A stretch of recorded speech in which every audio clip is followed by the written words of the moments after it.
찬송가 582장 어둠 밤 마음에 잠겨 찬양하겠습니다.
오늘 우리에게 주신 하나님의 말씀은 다니엘서 2장 17절에서 45절 말씀입니다. 21절 말씀입니다. 그는 때와 계절을 바꾸시며 왕들을 패하시고 왕들을 세우시며 지혜자에게 지혜를 주시고 총명한 자에게 지식을 주시는도다. 아멘. 하나님의 말씀입니다. 하나님의 은혜 감사합니다. 역사는 하나님의 주권 안에 있습니다.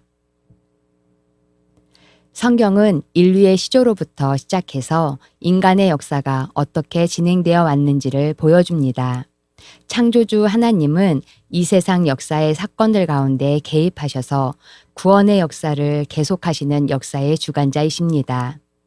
현대 역사가 찰스 베어드는 하나님의 연자맷돌은 천천히 돌아가나 모든 것을 가루로 만든다고 했습니다. 바벨론의 포로로 붙잡혀간 유다 청년 다니엘은 느부갓네살 왕의 잃어버린 꿈을 해몽함으로써 바벨론의 총리가 됩니다. 왕이 꿈에서 본 큰 신상은 머리는 정금으로, 가슴과 팔은 은으로, 배와 넓적다리는 동으로, 종아리와 발은 쇠와 흙으로 된 것이었습니다.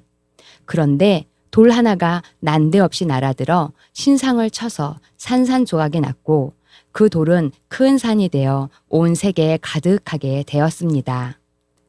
느부갓네살 왕이 본 신상은 타락한 바벨론에 대한 하나님의 심판과 장차 이루어질 세계 역사의 청사진을 보여주는 것이었습니다. 지금 세상이 금의 시대에서 은의 시대로, 은의 시대에서 동의 시대로, 동해 시대에서 다시 철과 진흙이 섞여 있는 시대로 진행되고 있다는 것입니다. 하지만 세상의 권세가 아무리 강하다 해도 하나님이 보내시는 작은 돌은 그 권세가 쌓은 금자탑을 하루아침에 무너뜨릴 수 있습니다. 세상 권세가 만들어 놓은 흔적은 온데간데 없이 사라지고 대신 하나님이 하신 일을 증언하는 흔적들만 온 세상에 가득 차게 된다는 것입니다. 다니엘은 하나님이 역사의 주관자이심을 증언했습니다. 느부갓네살 왕의 꿈은 역사의 전개를 통해 하나님의 뜻을 전하고 있습니다. 인류 역사를 움직이시는 하나님은 거룩한 목적을 위해 한 나라를 도구로 사용하시지만 그 나라가 하나님의 도구임을 망각할 때는 그 나라를 제거하시고 또 다른 나라를 도구로 사용하신다는 엄숙한 진리를 계시한 것입니다. 이처럼 역사는 하나님의 주권 안에 있습니다. 역사는 그분의 이야기입니다. 역사는 예수님을 기준으로 BC와 AD로 나뉩니다. 역사의 주관자이신 주님 앞에 겸손히 무릎 꿇고 주님의 뜻을 헤아려 주님이 기뻐하시는 역사의 도구로 쓰임받기를 바랍니다. 역사의 주관자이신 주님을 바라봅니까? 다 함께 기도하겠습니다. 첫째, 코로나19의 종식을 위해 코로나19로 인해 믿음이 연약해지지 않도록 어려움 속에서 오히려 주시는 하나님의 은혜를 찾도록 둘째, 민족의 평화 통일을 위해 하나님의 주권하에 남과 북이 평화의 길을 가도록 남과 북이 대화가 다시 이루어지고 한반도가 안정을 찾도록 셋째, 해피칸타타 생명 플러스 1111을 위해 우리들이 먼저 성령의 영으로 충만하도록 태신자들의 마음이 복음을 받아들이도록 함께 기도한 후 제가 마침 기도하겠습니다.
하나님 아버지, 하나님이 역사의 주권자이심을 고백합니다.